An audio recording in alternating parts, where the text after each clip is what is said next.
What's up guys, Duck Opinion here, and today we're going to review State of Decay Lifeline.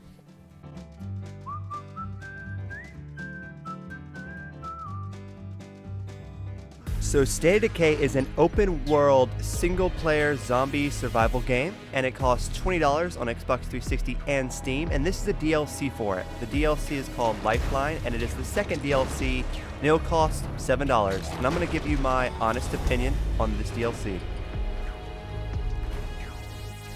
So let's talk about the story. In State of Decay and the first DLC, they used the same little valley map. But here in Lifeline, they have a brand new open world map that's kind of based around this huge highway and this huge city. But you don't actually have access to the main city, which is kind of disappointing. But you are the military. You go around and you capture VIP people that can help figure out why this infestation happened. And sometimes they'll die, sometimes you'll bring them back and take them to the helicopter, but that is basically your main objective. So let's talk about gameplay. This game pretty much runs exactly how State of Decay does, but it fixes a few key issues, such as you're able to store stuff in vehicles now, so when you're out on runs, you don't have to worry about having to come back and return the run sacks right away. You can store multiple things, and that's just great. But you do pretty much start off with everything. You have tons of guns and tons of ammo, and that's good because these raids will happen where the monsters will try to take over your base, and these are actually quite difficult. I've died a lot of times and lost a lot of people due to these raids, but they still are pretty fun. To pretty much put it in a nutshell, if you're a newcomer, you'll really love it, but if you've played State of Decay and all their DLC, it's pretty much more of the same. So let's go over pros and cons. So the pros about this game is that it is a cheap $7 DLC with a brand new map. I think the map alone is worth it. You start off with a huge posse, a crap load of guns, a crap load of ammo, and it is a downright fun open world zombie survival game that you can go inside every single house. There's tons to explore and it's really fun.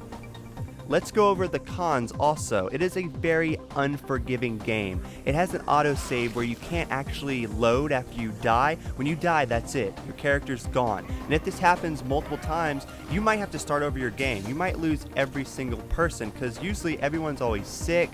You can't use them because you don't have enough friendship with them, and people are always hurt, and zombies are always attacking in the raids to come kill you.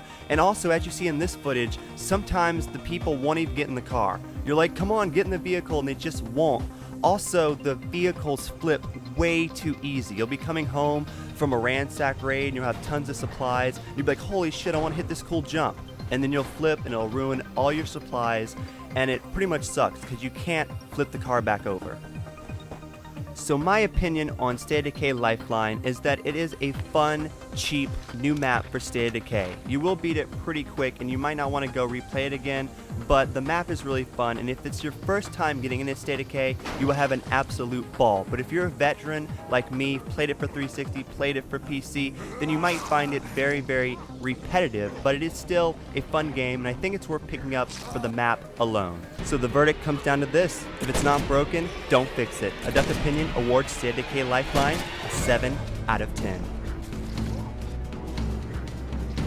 So Lifeline is not at all a bad game. I definitely think it's worth picking it up. It is extra cheap. It is a new map that we have all been craving for, but also we've all been craving for co-op. We want to play this together. We want to do it with friends, and they have said that they're working on a State of Decay MMO, but I do feel like the MMO factor could ruin this game. I would really love to just play it with 3 other friends and do these story missions, but we will have to wait and see. It's like I said before, I think vet players will find it really boring with kind of like the same buildings and the same idea, but newcomers will absolutely love it. Thank you for watching this review. If you would like to subscribe and check out more what we have to offer, we have tons of open world game content available here in A Duck Opinion. Thank you guys so much for watching. Dusk and fly, like and subscribe. Peace.